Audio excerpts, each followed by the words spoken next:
Oui, bon, mon nom est Jean-Guy Poirier. Je suis propriétaire du gîte au Jardin de Lens. Alors, à notre gîte, on est ouvert à l'année et notre particularité, c'est qu'on a des chiens de traîneau. Alors, on a organisé des activités, des balades pour les enfants durant la journée de samedi.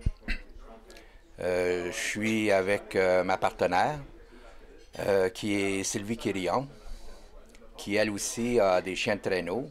Et ensemble, on est en train là, de bâtir notre commerce pour pouvoir offrir aux touristes l'hiver des balades en chien de traîneau.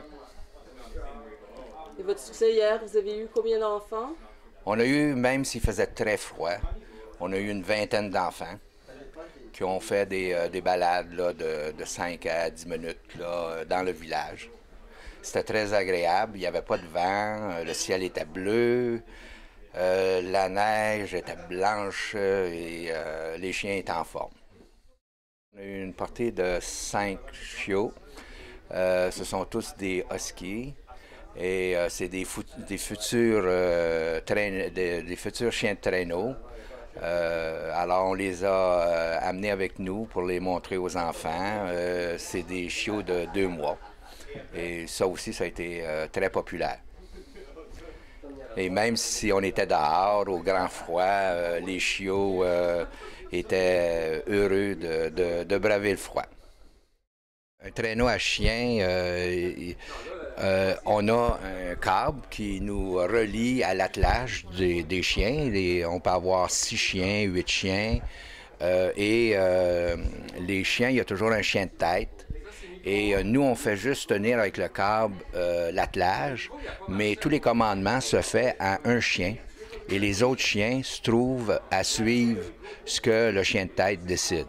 Alors, si on demande au chien de tête d'aller à droite, les autres chiens vont suivre. Si, disons, qu'il y a des chiens qui sont un peu distraits ou qui sont contestataires, bien, le chien de tête va des fois engueuler le chien pour qu'il suive le tracé.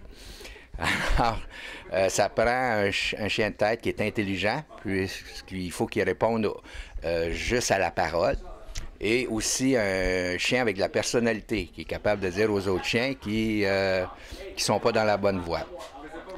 Et un chien de tête, c'est le plus grand ami du musher, du conducteur du traîneau à chien.